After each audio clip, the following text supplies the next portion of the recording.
count every day. Is it performative? Of course it is. So how did you get going with Milo? How did you meet him and get working with him? Fuck, it was such a hazy time in my life, but I'm gonna try to remember. Milo. Damn, I wish he was here to remind me. I think I found him. I know that I wanted to do my project Corduroy. It was a new album I was working on, and I wanted to, with every project, I like to switch it up and work with somebody new, like a new engineer, because I'm still figuring out like how to get my voice to sound right. Like, you know, I like new engineer every time. And I think I did one song with him, and I just, you know how he mixes, it was just so crispy, and I was like, we got to do the whole album here. Yeah. And did you track it in that studio? Okay. Tracked it in the Soto Lost Boys studio. Was it called Lost Boys then? I think so. I just called it Milo's spot. Yeah, elevator studio. Yeah. Dude, that studio is so legendary. It is, yeah. A lot of good times. Wow. Yeah, he would have his big ass Bengal cat or whatever it's called. Yeah. The serval. The serval. That's the serval. Yeah. Would he pull up to the sessions? The cat? The cat? Yeah. Oh, wow. Because he got his cat around the same time I got my dog. So, like, sometimes my dog would be there. Yeah, he would be feeding the cat Cassius like frozen fish and shit. Yeah.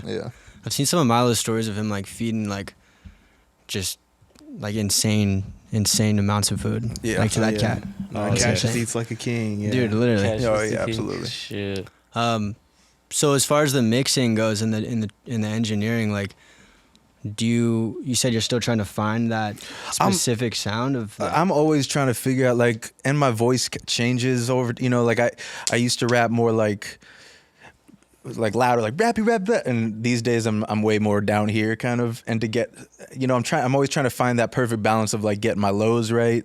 Sorry if this is like nerd mixing talk, but like getting that smooth sound but also not too monotone, and every mic is different, every engineer does it different, you know. So I switch it up. The shit I'm working on right now, I love how I sound. I think it's the best I've sounded. Who are you working with? A dude named D Sane. He's a Seattle legend. He is a fucking asshole, and I'll tell him that to his face, but he's the best. He's like one of my closest friends as well.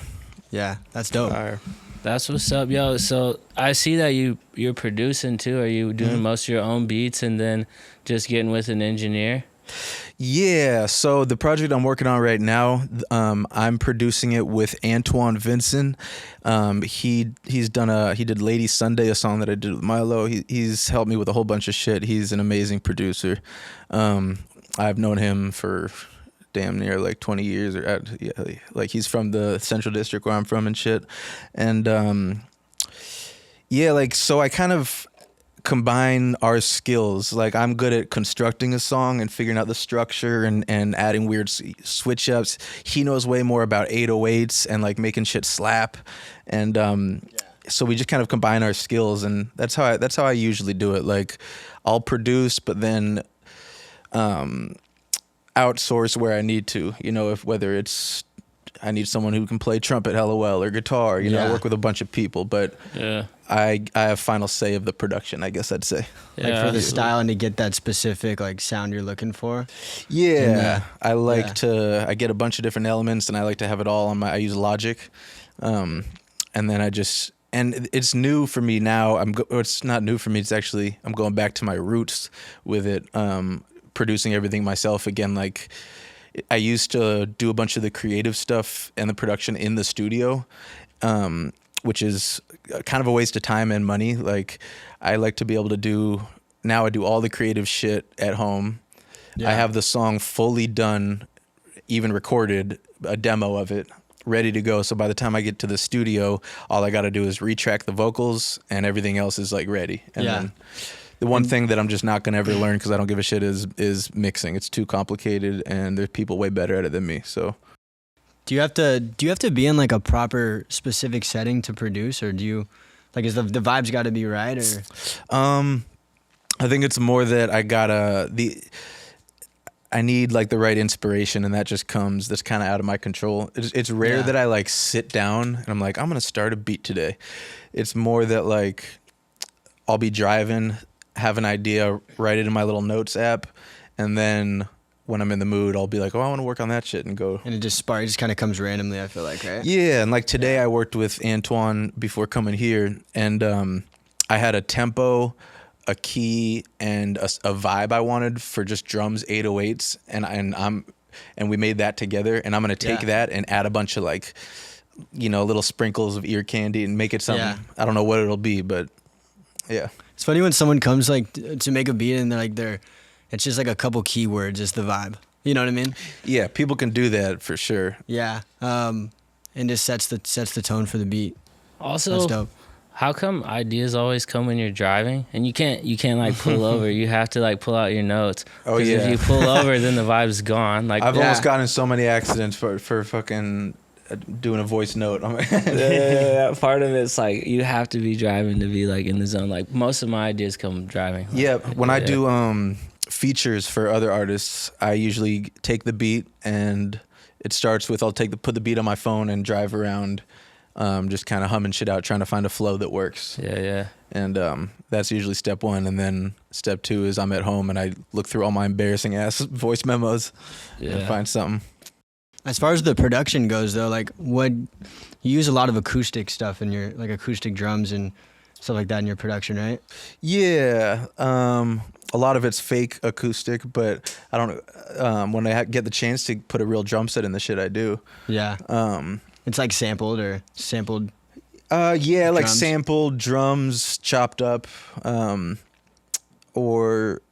Yeah, but I do use a lot of like acoustic guitar, a lot of horns, a lot of real instruments. Where do you think the inspiration comes from for that acoustic sound? That came from way back from I went to Garfield High School, and there's an incredible jazz band at Garfield. It's like nationally known and shit. So I was just lucky as fuck to know. Can I curse? Yeah. Yeah. To know a bunch of just insane jazz musicians at like a young age. We're 17 and these guys are playing at like a crazy level.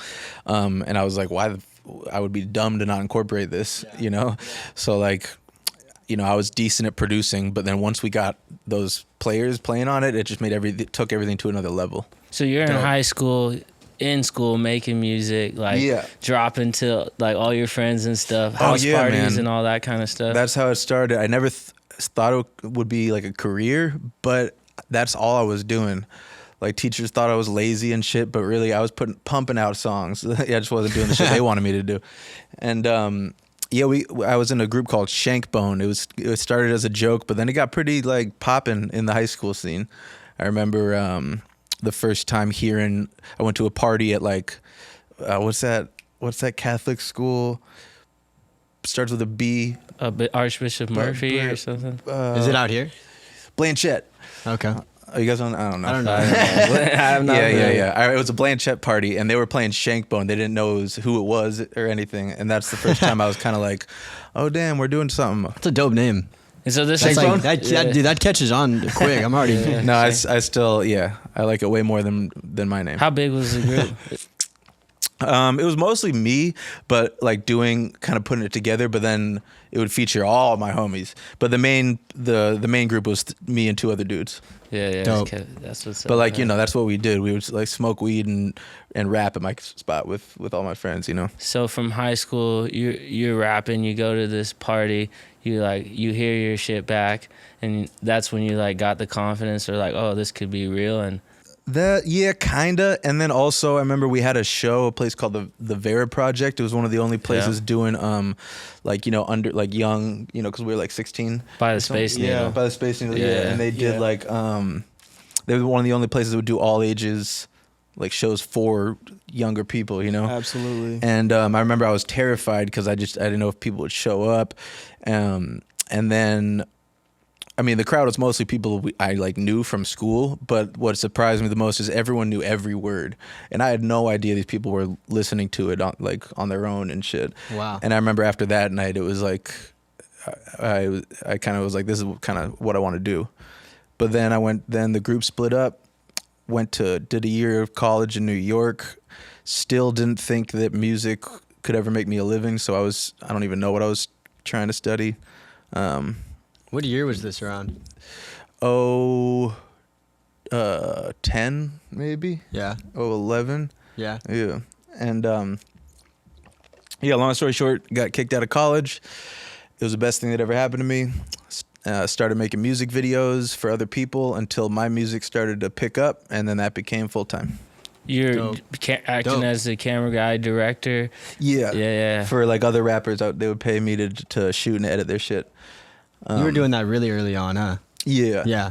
Okay. So when you got kicked out of college, did you stay in New York for a while, or did you just bounce back to Seattle? Yeah, I stayed in New York, and I was shooting music videos for like rappers in like Queens and the Bronx, like way older than me. That's dope. It was a crazy life. Probably learned a lot about like hip hop culture and absolutely early on, like.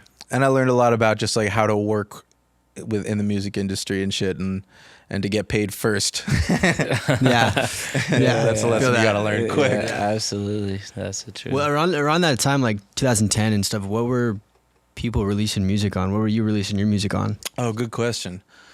I mean, I remember around that time, and let me know if I'm far close to the mic. We're good? I think we're good. I don't know who's listening. Yeah, we're chilling. All right, cool. We're chilling. Fucking, what was I saying? Like what like platforms were you releasing? Yeah, I remember it was still kind of like new just to have your shit on iTunes, and like this was before everyone could put their stuff on Spotify, you know. So like 99 cents. Yeah. Yeah. I would make the majority of my money from people paying $9.99 for my album instead of. Wow. This was before streaming, right? Yeah, this was definitely before streaming. Yeah, so it was damn, yeah, I guess it was just iTunes. Really? Yeah, iTunes So and really just YouTube music copping videos. So there was no Spotify or anything like that. So SoundCloud?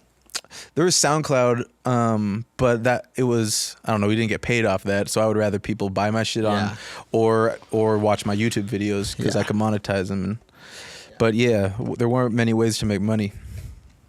Streaming wasn't a thing. Was it a third-party distribution platform to get on iTunes then, even, or was it something? Yeah, wasn't it? It was CD Baby. Oh yeah. That's CD the classic Baby. one. Yeah. CD Baby. Yeah, I rocked a CD Baby for a while. Some people still use that nowadays. Yeah, it's still it's a like, thing for sure. Yeah. I think I still get like, because I get like $40 a month from them or something. yeah, right. For Shankbone, actually. Yeah. For Shankbone? Yeah. That's Oh, lit. yeah, you guys are still lit. living it out. That's what's up. So you were like getting CDs made and stuff and doing that? Oh yeah, I mean and in New York I was doing. It's kind of cool that I can say that I kind of did I was doing like hip hop showcases and shit like in Manhattan. You know, youngest dude do like.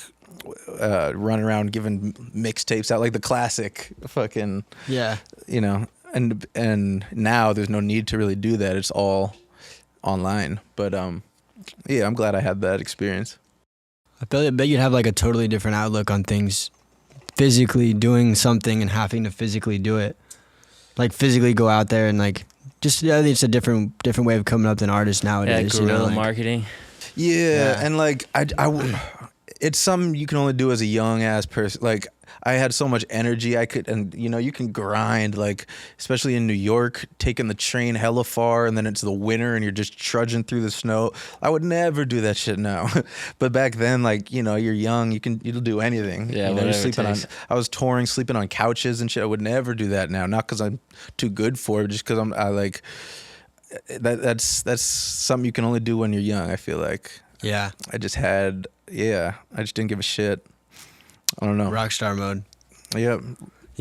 So I feel that. Little while in New York, then back on to Seattle. Back on to Seattle. And yeah, I developed a very loyal fan base in Seattle. And I think because I was able to get Seattle, that sort of helped me branch out, you know? I think it's pretty, at least it used to be important to kind of nail down your hometown first.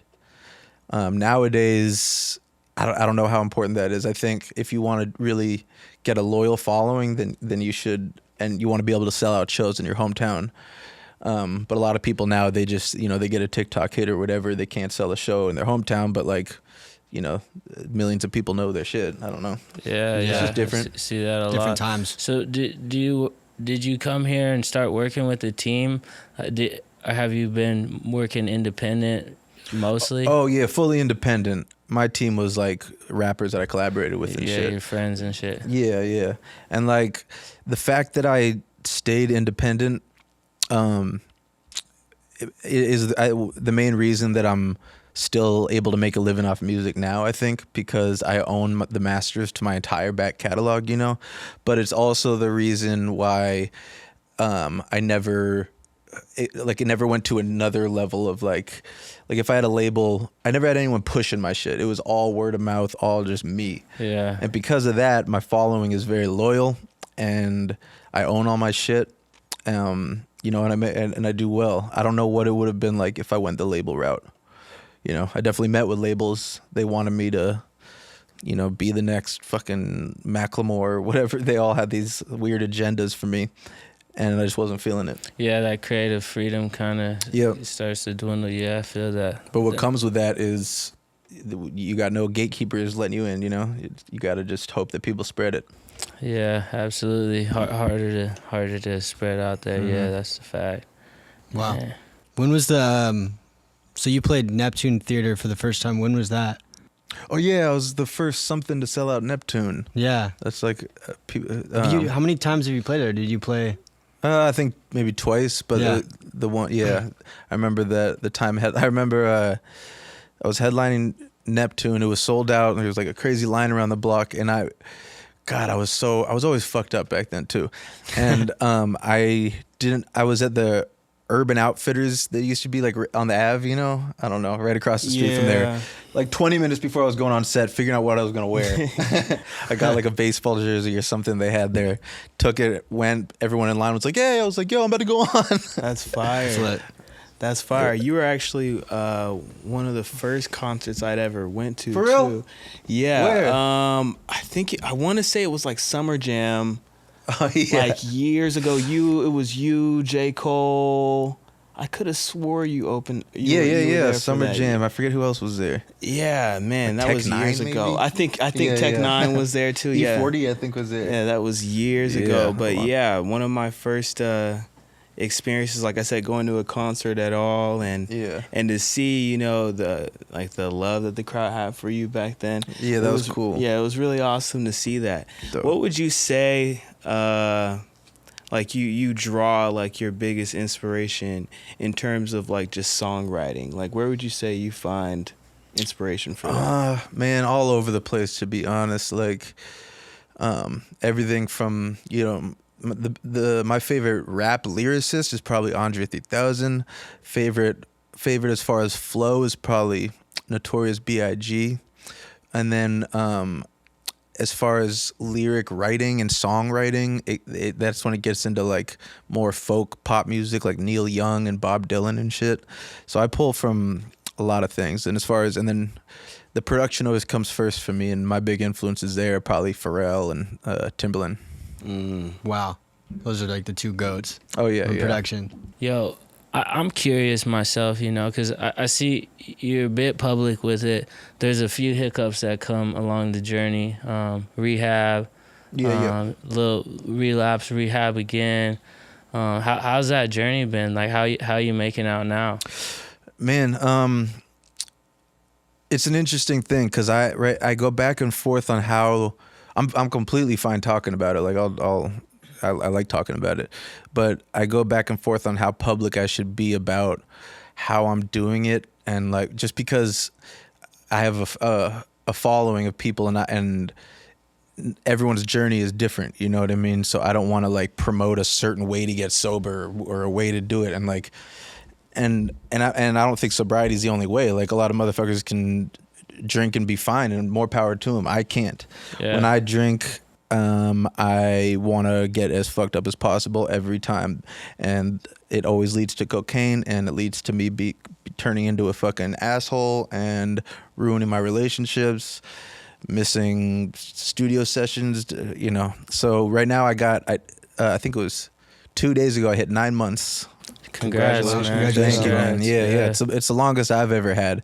But like, yeah, I don't know.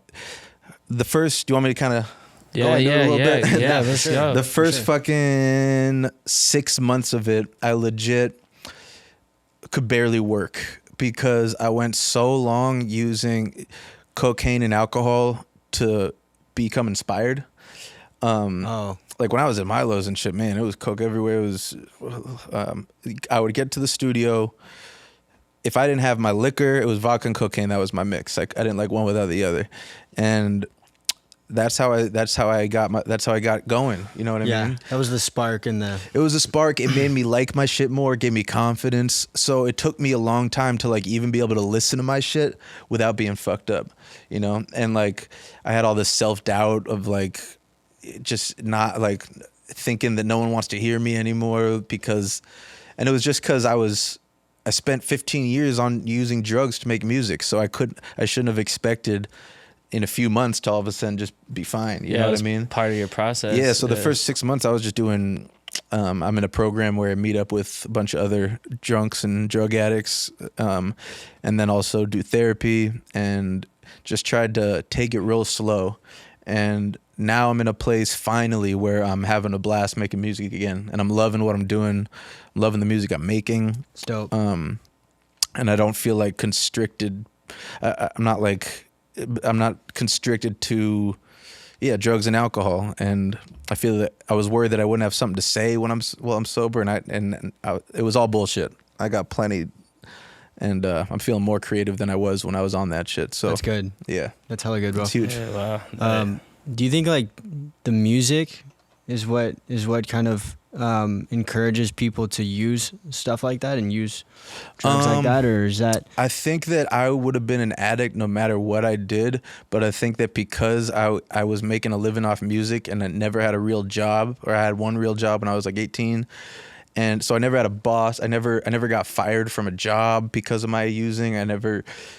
It took me a long time to realize I had a problem, because in the studio everyone else is using, like it seemed normal, you know what I mean? Yeah.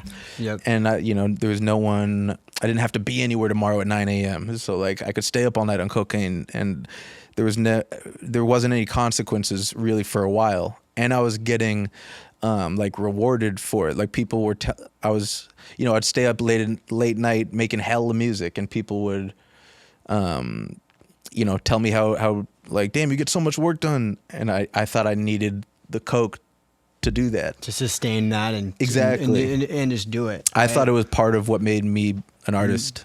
And so in my industry, it's definitely it can be difficult to learn how to do the shit without it. Yeah, because hip hop music is so much influenced by that and by drugs, alcohol, party, and I could totally and see that too. Yeah. That environment, and just being young, like I was, was not thinking about the future at all. Yeah, and having that free time and makes sense. Yep. Yeah, that's dope. what's up. So back making music in the studio, you got like a little home setup where you make your demos. Yep. Is there anything you're super excited about you're working on currently? Hell yeah. I don't know when this is coming out, but there's a song called Lucky Lefty that I love. I'm putting out a project hopefully in the summer called The Left-Handed Bandit.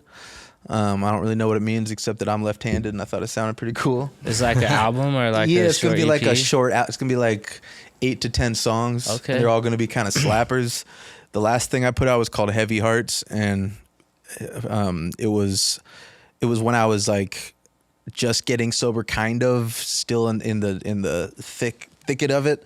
And it's really depressing, and I wrote some of it in rehab. And after that, now I wanted to make a project that's just not serious and like just way more fun, and that's what I'm doing now.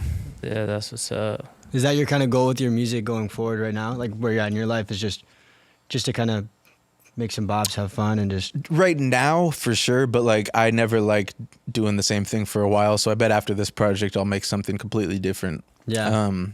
But right now I'm enjoying setting deadlines for myself. I'm putting out a new song every 4 weeks all year is the goal. And like I got the next 2 ready to go, but that's it. So like I got to make a new song, in a couple weeks. Like I got deadlines now, and I like that because it gives me less time to overthink my shit. You know what I mean? it's like, because you could work on a song and tinker with it for a year if you wanted to, you know. But Facts. sometimes you just got to be like, this is what it is. It's going out. If they don't like it, I got another one in 4 weeks. Fuck it, you know. Yeah, and make stuff that you're happy with, and Yeah, but you're having make it fun making. as good as I can make it with it and have the deadline, and then put it onto the next. Dope. What's like the rollout method that you use now In what way? for like Content. for content, for like rolling out? What kind of content do you use, and is there a method to it? Well, I used to stress about making content, and like, you know, I would look at other people on like TikTok and shit and be like, I gotta make a fucking skit about my song, and you know, and I've come to the realization that that's just not me, and it does better actually when I focus on the music and just try to make dope shit, and then make a music video for it, and that gives me all the content I need, you know. I make a music video, I turn the whole music video into a bunch of reels. I don't overthink the music video. It can be simple, you know, because I try not to spend too much money on videos anymore.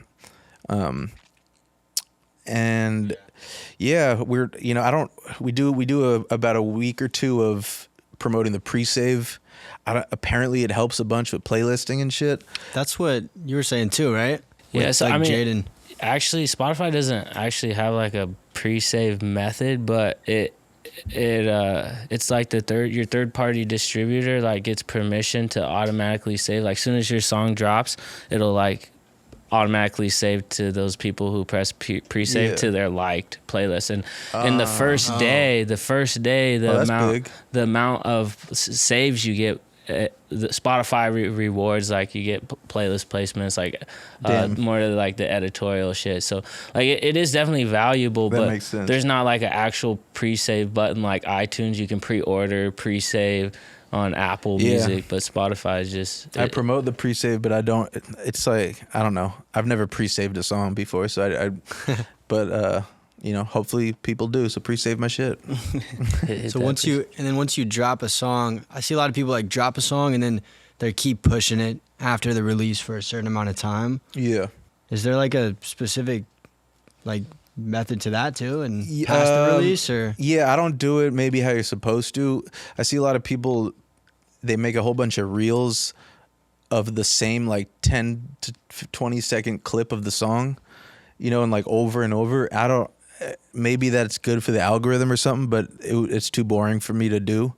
I'll make different reels of different parts of the song that I love, you know, like little lines here and there. But like, I can't just promote a 4-bar hook over. You've seen that, right? Yeah, 100%. Yeah, and all power to him if that works. But like, I'm just not about to make 1,000 reels of me saying the same shit over and over.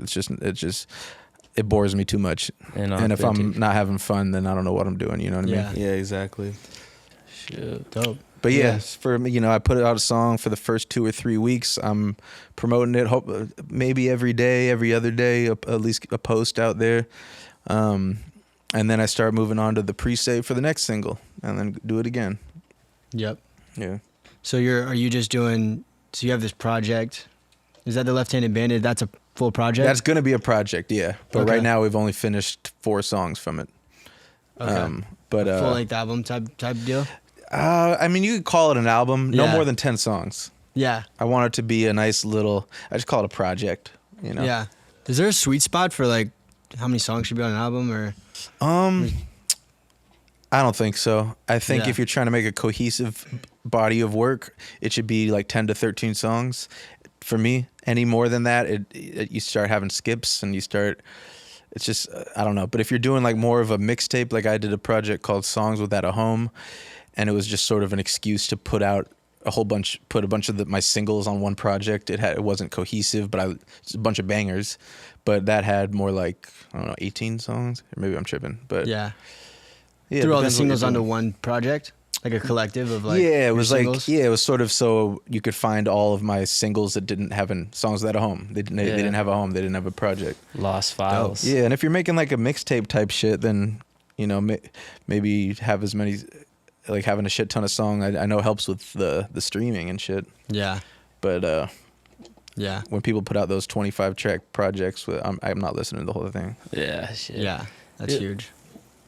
Like personally, one of my favorite things I seen you do was the 80 bars. Mm-hmm. What inspired that? There was like 4 or 5 of those. There's 6 of them right now, and I got 2 more in the works right now.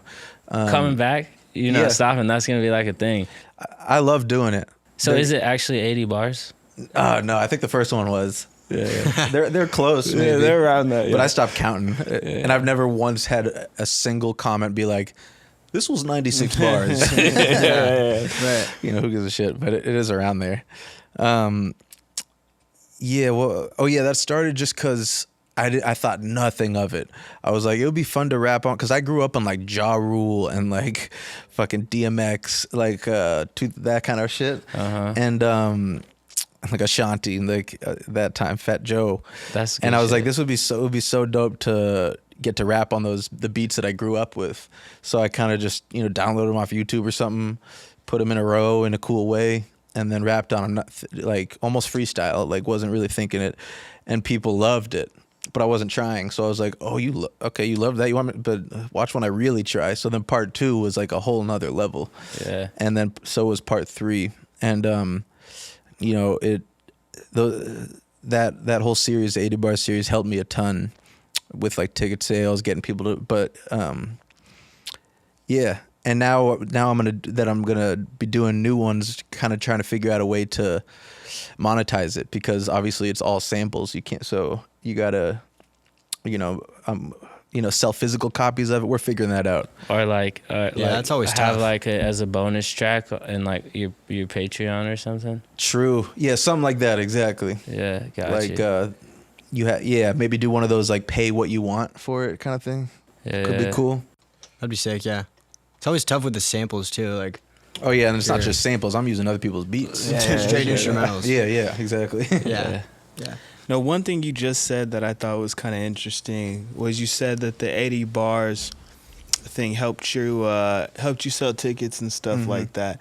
How important do you think like lyricism is in today's like music industry? Do you think that's changed at all since you've been in Changed a bunch, yeah, for sure. I don't know. I've never cared all that much about lyrics. As if it sounds dope, I love it, and if the lyrics are dope, also that's just a bonus, because I'm a producer at heart, Sure. So like I'm more about the melody and the sound and the flow, and some of my most popular shit are about absolutely nothing. Like one of my most popular songs is called Banana Goo Pie, and it's like kind of about dabbing, kind of about absolutely nothing. I talk about It's sushi. just catchy though. It's Sushi. catchy, It's just catchy. yeah. It's just fun, Smoking weed and just. And so I think it's nice to have a nice balance of fun shit that sounds dope and might not mean anything, and then also I always try to have a couple tracks on my projects where I kind of get to air out my my diary style tracks and keep it real. What do you think? I think I'm probably in the same boat as you. I think flow is very important, and melody and rhythm is very important. But I also think that it's, to a certain degree, subject matter. Yeah. Can matter. But like you said, I mean, as an artist, I make music as well, right? And as an artist, you're just like in different moods. Like sometimes you're in like a playful, fun mood. Exactly. And sometimes you're pouring your heart out, right, on a track. So I think, definitely, working with Dre, he's helped me realize like lyricism really isn't that important. Yeah, his melody, your melodies are crazy. Yeah, but Thank you. it's at your discretion as an artist, I would say. Yeah. Yo, so you're a sushi guy then? You're talking about sushi, banana goo pie? I talk about sushi and banana goo pie. I love sushi, yeah, for sure. Yeah. What about you? Yo, dude, I love sushi. Poke. They got the poke spot down the road. Yeah. But honestly, like Smacks. go to, Is it like good? go to. I'm a taco guy. Like I'll hit the taco truck 7 days a week. It has to be a good taco truck or any taco truck. Because Seattle, you got to go to the boonies sometimes to get like the. Well, that's good. where the good tacos Yeah, are. You yeah. know, you got to get in the right boonies. neighborhood where the culture is, right? Yeah, exactly. Yeah, Or like South Park has a lot of great taco spots. West Seattle. Tacoma, Federal Way, Yeah. yeah. You gotta find the real ones. Yeah, and they're so good. Oh yeah, so I'm a taco guy. My girl and I, we hit Taco Tuesday every Tuesday. Don't miss. Like, Just is it a Have to. tradition Is or it? is there a specific place? Oh, we go to a different spot mostly Oh, yeah, every yeah. single time. Try to find the best spot. Yeah. Damn, Yeah. that sounds like the move. Yeah, tacos are the move for sure. Wait, so how did you guys meet? Did you guys know each other before for a while, or? We Dre? mostly met online and shit. Yeah. And I saw his Oh. stuff and was like, yeah, I still want to collab with him. Yeah. Yeah, I think you reached out about something, and we started to look at a couple of tracks, but like didn't solidify Yeah. anything. But yeah, we just met online, chopped it up back and forth for a while. But then I remember you were recording with Milo or something. That's how I met. I met Milo was really? from you. You like mentioned him or something. Oh, dope. Because I was like, oh, I'm just recording at home. Yeah. And Oh, that's what's you're up. like, oh, like I record here with Milo, or at the time you were, and then I ended up setting up a session with him. And you had sort of a, don't take this the wrong way, but a Citizen Cope kind of feel. Are you a fan of Citizen Cope? I don't even know. Oh, you don't who even that know? is. Yeah. That's what it reminded me of a little. And I love him. So Yeah, it's appreciate a compliment. But yeah. He's got like a soulful. I feel like you're like on a soulful vibe. Yeah, Is that kind of? I don't know. Yeah, what that is yeah, either. yeah. Is that kind of the yeah, same? listen to him, Citizen Cope. I think Gravy. Am I saying that right? Citizen Cope. Is that? Yeah. Is that yeah. a band or something? Is that a? I think it's just one guy. No. Yeah, I Savage. think that soulful influence comes like honestly when I was little, my grandparents would bring me to church, and I didn't understand anything. Like I would sit there and they would preach, and I didn't understand anything. But every time they started playing music, it was on. Like the choir would go, the horns would start going, they would start playing the keys, and they're in the South, like deep South Alabama, So it's like it has that southern sound. like all black church, like they got the organ going. So like I heard a lot of soul, and some of those people would freestyle. Like they would stand up in the audience and just start singing. So that was like my favorite part, and it like stuck with me all the way through school. Like that soulful sound, like I would hear like the gospel songs and shit in my head, and that's like most of my like that soul influence comes from that. Yeah, and it's super unique. And I remember hearing it, and we still got to do some shit. Yeah, we'll lock in for sure. Yeah. Have you ever thought about using or have you ever used like a choir in something like? Not a real recorded? one, I wish, but That'd be sick. tons of fake ones. Yeah. like on like samples and shit. Samples. Yeah, that would be sick though. That'd be dope. Just something real like that'd be sick. Yeah, bro. Yo, give us the rundown. Day in the life of Sam. Like, wake up in the morning, Wheaties, Cheerios. Day in the life. Oh man, so it's been so crazy the last not since I got sober. Like, it was for the first 6 months. Like I said, my whole life revolved around trying to stay sober, essentially, and like I had to learn how to be a human being again, kind of, because I was nonstop on something. So like I didn't know how to talk to people. I didn't know how to fucking walk out of the front door in the morning. Like, so I would wake up.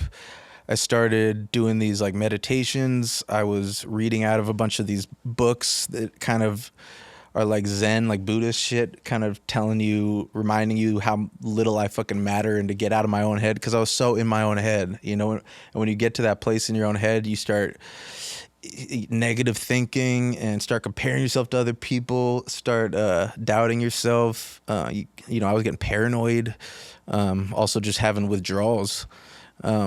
So the day in life then was basically wake up, do a bunch of reading, walk my dog a whole bunch of times. Just walking helped me, and then I would go to a AA meeting and go home, go to bed as early as I could, because that was sort of my trigger hour. Like when it got night, that's when I wanted to start drinking and shit. So I would just try to just knock out.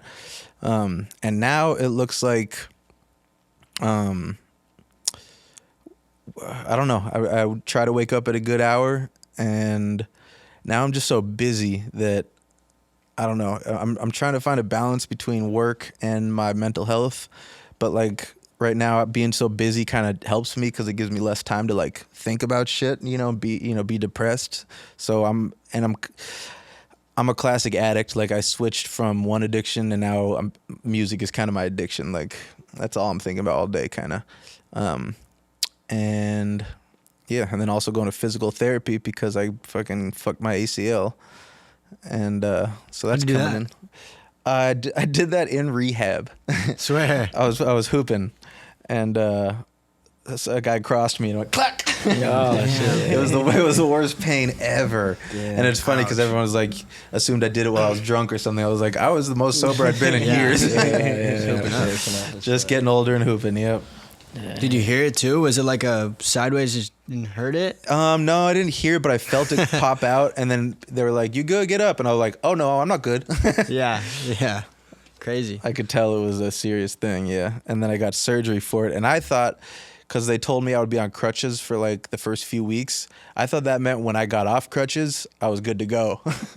I did not. That was fucking like almost a year ago now, and this leg is still weaker than this one. It's getting there. I still can't play basketball, but I'm soon. Yeah. So did you play a lot of sports growing up? Nice. Yeah, basketball, soccer, a little bit. I was never a big dude. I went to Garfield. There was no way I was making any teams on there. You know, they had fucking people that went pro and shit. But it's just I like playing sports more than I like going to the gym, you know. Yeah. Have you ever been big into fitness and going to the No, gym? I can tell you have though. A little bit, just here and there. Here and there. No, I'm thing. trying to like eat healthier now. I'm trying to do all I can, cause like exercise and eating well helps the mental health shit too. Yeah. So Yeah. That is one thing that is huge. I think is for anybody. I think is exercise and then eating really well. Do you do that? Do you eat well, or do you have a specific diet? I'm trying to. On a good day, I do intermittent fasting. I wait till about 1 to start eating, and then stop eating around 9. And I'm cooking, or just not Uber eating fucking everything. You cooking? What do you cook? I have an air fryer, so it's barely cooking. But chicken, salmon, fucking frozen vegetables. Oh yeah, that's Dude, what's the trick to doing the chicken in the air fryer? Is there a trick to it? I mean, Is it just because I can't get it down, dude? Yeah. When my friend Gravy helps me cook, she makes it all good and stuff. When I do it, I just put it in there and press a button and let it go. And it always comes out okay. I need a new air fryer. Not great. Sounds like. Oh yeah. Dang. Yeah, maybe it's the air fryer shit. Yeah, that's huge. Is there any other things that you would do to help mental health, and anything besides like meditating? And I know you said book reading. Yeah, I don't meditate as much as I should at all, but like getting up early helps me a ton. Getting any type of exercise helps a ton. Man. Yeah, and for me, it's helping other people. And that's part of the program I'm in. I help other addicts and alcoholics, because that's the one silver lining to like me being an addict, is that I have experience and I can pass that experience on to other people that are going through the same shit. Because I have a unique story, you know what I mean? That applies to a lot of other addicts and alcoholics. So, and when I help someone else, it gets me out of my own head. And it's actually helping me. You know what I mean? Yeah. So that's a big part of it.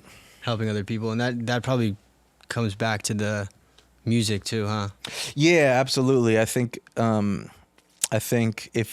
because my music, resonates with people and it seems to help my fans get through shit or whatever, makes it sort of a therapeutic thing for me as well. And doesn't just feel completely self-centered and just doing it for the money and all the wrong reasons, Yeah. Who are like some of your favorite people that you've worked with? I got too over the many past years, but so many. But right now I'll just say Antoine Vincent. He is Antoine Vincent and my manager Gravy Day. Her and I work all the time. She sings. She helps with ideas and just helps kind of co-produce. And then Antoine Vincent is incredible. And you get a good engineer. That's huge. Right now mine is D-Sane. That's what's up. Yo, do you listen to music? I notice like myself when I'm creating a lot, I honestly don't listen to that much music. I don't listen to nearly enough music. I should. I listen to more podcasts than I do music. Why is that? Like, sometimes it can be hard for me to, because it's hard to find new shit because there's so much stuff. Yeah. So I always end up listening to the same shit, like that I grew up on or whatever. But I'm constantly looking for a way to kind of, because when I hear something new and inspiring, it helps me as a creator a ton, absolutely. you know. So I need to get better at learn how to navigate Spotify and like find a playlist that's right for me that keeps putting out cool shit. Yeah, some new shit. I just keep like on Spotify. I just keep like seeing the same stuff. I say like there's a lot. Obviously, there's a lot out there, but I don't know if it's like the playlist I'm in. But I just kind of see like the top artists, who's in the top of the industry right now, and I don't see a lot of like the underground artists. I don't know where to find those. Yeah, same. People if I'm on Spotify or Apple Music or I guess SoundCloud. Yeah, they really weren't there. They really were on SoundCloud. You would find all those like fringe artists. Yeah. I was even one of them, right? Like super low key, but very passionate, right? Yeah. And that's where, when I first started making music too, like where I find a lot of the really hot producers, right? Because they're just people just like us, right? Inspired by all these different grades, and now they're coming up with their own sound. But a lot of these things, you know, their algorithm is pay to win.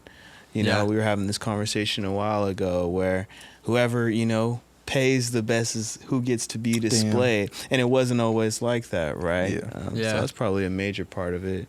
I got a little brother who's like, you know, when he's in his early 20s and he loves music, just listening to it. So he discovers a bunch of shit still, and he'll send me stuff. So that helps. Yeah, my girl's like that. I feel like there's like a whole clique of people who like only like new music, like new artists that you never heard of. Like they like hoard their own playlists, like silo them to themselves. Like, They like, love knowing the shit, the underground new shit. Yeah, get them the aux cord, and they're like, they got like pride attached to their playlist. Oh, they're so like, much pride. Yeah. That definitely is a thing. Yo, so you got a brother? Any other siblings? Nope, just a little brother. He's 9 years younger than me, and he's one of my best friends. You guys and hang he out? helps me with a lot of shit. He did the cover art for a song coming out, not the next single, but the one after that. Dope. That's what's up. Dude, one thing I saw that was cool is like the corduroy cover was like a full set. Oh yeah, Like it was a set that you guys had made, not just graphic design, right? yeah. No, for corduroy, I went to record shops and looked and just kind of tried to find which album covers like resonated the most with me. And I realized that it had to be a real photograph, and not because there's something Like the watching movies, the sound off. Yeah. That and like, and I knew I wanted my dog in it, and it just had to be done real. So yeah, we built a set. Got my dog to sit. It was hard, but we made it happen. That's my favorite album cover by far. I love the simplicity of that too. It's just simple. That's dope. And building the whole set was sick. Do you feel like nowadays that the music industry's too dense? Like not necessarily too dense, but there's so much out there. That going back to what we were talking about. Saturated. I don't know. I think it's good that everyone can have a voice and that everyone can be an artist. I do think that I'm lucky that I developed a fan base before it was like this. I feel kind of bad for people now that to just start, like it must be intimidating. Like, you know, feeling like you're one of, I don't know. I could see it being really hard to develop an organic fan base when there's so much, you know, you got to really find your own voice. And to break through, like nowadays. Yeah, I guess break through. I think the key is just not trying to sound like everyone else and just being authentically you, and keep trying new sounds until you've found the sound that is uniquely yours. Yeah. That's game right there. Yeah. That's game. That is Whoever's game. actually listening to that, right? Yeah. That was a real gem. That's Yeah, real gem. That's a clip. Yeah, clip that. Clip that. Clip that. Oh, yeah, will I get clips of this shit? Oh, yeah. hell yeah. That's one thing we need to do is get the little perfect little clips that we got. That was a perfect one right there. Yeah, That was it. Yo, All right, I gave you some game. Fuck yeah. I'm curious about like Little Sam. So before high school, you're making music. Prior to that, were you always inspired by music? Were you musically inclined? Yeah, 5th grade, I wrote my first rap. I lived in New York when I was little, and there was a rap about New York. And I remember I performed it in 6th grade at like a talent something or other. So, and this was before like there was any I don't even think GarageBand was a thing, maybe. So, but I always had like songs in my head that I was kind of writing, you know. And then GarageBand came out at the perfect time, and I was able to sort of learn how to make rinky-dink beats on that, and make songs. But yeah, and both my parents are artists, so it was always just in the family. It's all I really ever cared about. So New York in elementary school. Well, you were it sounds like back and forth. Back and forth, yeah. Yeah. Okay. Shit. That's what's up. Yeah, little Sam on the GarageBand. I still use GarageBand. Like I record all my demos on GarageBand and then bring them here. I love like, GarageBand. Yeah, absolutely. I I now use Logic just because it's easy to go from GarageBand to Logic, and Logic just has way more shit. But I was intimidated by Logic for a while and just stuck with GarageBand because it works. Yeah, then bringing shit here. Yeah. Yeah, that's the truth, man. You ever tried recording in Pro Tools, or have you tried recording, or I guess yourself? No. Recording myself? Yeah. No, Logic is what I use. Yeah. Yeah, I record myself in Logic. Still don't know how to make me sound that good, but that's what the engineers are for. Yeah.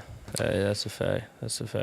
Yo, you say you work with multiple engineers. Oh, the 4 shots are gone. Your heart's pounding. Yeah. What? Oh no, I'm good. No, you're good. I'm so good. I just don't know where to put it. Yeah, wherever. Yeah. Thank you, bro. Yo, you say like switching up with engineers. You're working with D-Sane. You're gonna stay with him on that project you got coming up in the summer. You plan on sticking that one out, or hopping around and collaborating some more? Hopping around. I like whatever the project, whoever feels right for the specific project. You know, I might come back to Lost Boys. Come on. Lit. Yeah, it's Legendary. Who engineers here? Who all? I do. Yep. Reed, and then we've got Jorgen and Milo. Oh yeah, Jorgen. I remember Jorgen for sure. Oh yeah, Reed. Yep. And then we're gonna get the Old Rainier Brewery spot back, right? Yeah. Another location, more engineers, and just keep expanding it. Yeah, Absolutely. Keep on growing it up. Yeah. Be sick. Yeah, shoot. Really dope to have you on. You kind of like created this unique sound. I appreciate a lot of like people would say like that's what Seattle sounds like, you know, based off like your style sounds. So pretty cool having you on, getting a chance to chop it up. Yeah, it's great to finally meet you, man. And yeah, thank you guys so much for having me on. And fucking this setup is sick. I'm loving it. I hope you guys keep doing this, man. Yo, you got anything you want to share? Any links you want to drop? Links? I don't know when this is coming out exactly, but I think by the time this comes out, I'll have a song called Lucky Lefty out, and it is a banger. And there's going to be a dope video for it made by Jacob Hill.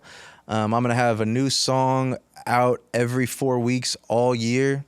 I'll be promoting it on my fucking whatevers, you know, my Instagram at Sam LaChow. Hopefully a tour maybe in the fall. Tour?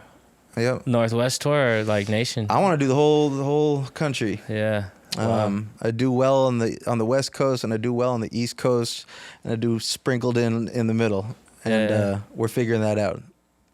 But I think fall is going to feel good for that. Yeah, that's what's up. What do you got coming?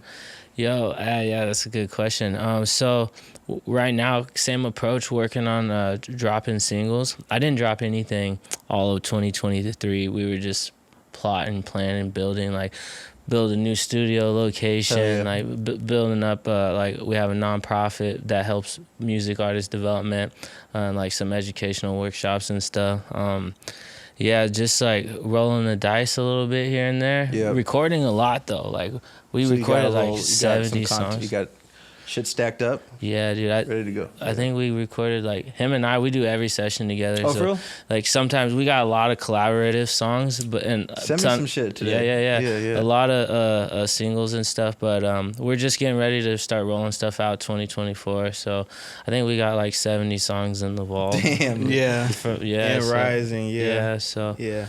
now it's just been like pretty like genuine like life stuff. Like my girl and I are actually pregnant, so like. Damn, like sometimes congratulations, like thanks, man. Like pretty relative stuff to my personal life. So looking forward to rolling out some singles. No date on a project, but you could probably hear some new music pretty quick here. Yeah, a little bit of game. Fucking, I used to be anti-single because I like loved albums and I wanted everyone to hear the whole project at once. You know what I mean? And then I realized, and my OGs kind of told me, a single isn't taken away from the album. It's just shining more light on that song. So now I love putting out singles. And when the project comes out, they get to hear the singles again. But it's like now it makes sense, kind of. Yeah, and it's different. It feels new. Yeah. So it's like they get 2 rollouts now. You know, comes out when it comes out. It, gets a buzz, whatever, and then when the album comes out, they rehear it, and it's like, so I love it because it's still I'm like, damn, if this was all new for them when the album came out, this would be crazy if they were hearing all this for the first time, but it's worth it to drop singles. Yeah, it's like a jelly donut, right? Yeah, donut is good. People want that feeling, right? Oh, okay, yeah, want that feeling, So, dang. I used to actually like. I thought you were gonna say donut's good, but a dozen donuts. Get the full project. Yeah. I used to be like against that idea, like the opposite of what you were saying. Like, I would not want to drop a single that was gonna be on the project, and I feel you. I did agree, like at that time where like because when you're creating and you're inspired, usually it comes in waves, and like you're super inspired. So a lot of the things you're creating in that time frame is cohesive because it's like what you're going through or how you're feeling in that moment. So I do feel like if you go through like a good 4 to 6 months spurt and you're like on a roll, like it could be really good to put those songs on a project. But I feel like everything that we had done recently was like just so all over the place. I would agree. I don't feel like I have a cohesive project right now. I would agree. Yeah. Seriously, that's true. Like you're saying, that single brings more light to the project. Yeah, it does. Yeah. And seeing where it falls in there, like, and do you ever are you really specific about the order of the way you list your songs? Yeah. You're really specific about it? I mean, yeah, I like it to go. I mean, I want when people listen to my shit, it's kind of inspired by like the old Kanye graduation type stuff where like I want people to, when they hear one song, when they go to the next track, I want them to have no idea what it's going to sound like, so I don't want the next song to also be in the same BPM or having the same kind of synths or drums. Mm-hmm. Same pocket. I like it kind of going like that and being and then I'll maybe have some of the more slow stuff a little towards the end and then end it on a bang. And just what feels right. I love organizing the track list to an album. It's fun. Yeah, it's like a movie.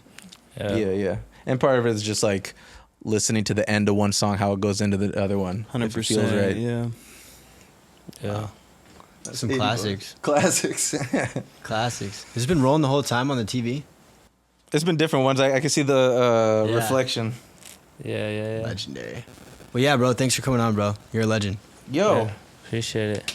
Thank you guys so much. Yep. For real, Yeah, man. It has been a pleasure. Definitely. Really respect what you guys are doing. I hope you keep doing it. And I will be back here. I'm hoping I definitely want to fucking record here at some point. The vibes are immaculate. Dope. What's up? Fuck yeah. Fire. Got a warrant, haven't been to Florida since. So now I get my oranges and poured it in. For the win.